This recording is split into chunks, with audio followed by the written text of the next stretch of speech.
Dito tayo sa farm ni Libnos Pagayatan. Itong sakto, mahalang beans ngayon. Kaya makakalibre na naman tayo.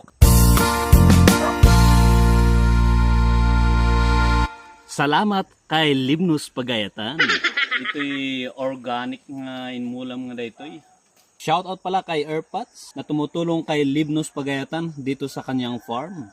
Dahil sa inyo, meron tayong aanihin na malalaking beans gaya nito. Oh, yan. So, fresh na fresh ang mga to. Ito. So, ayan oh. Diba? Ang dami. Malalaki. So, ganda dito. Oh, wala siyang spray na insecticide. Ayan. So, totoo pala yung kasabihan na kapag may itinanim, may aanihin yung iba. Salamat Libnos Pagayatan. Dito'y organic nga inmula.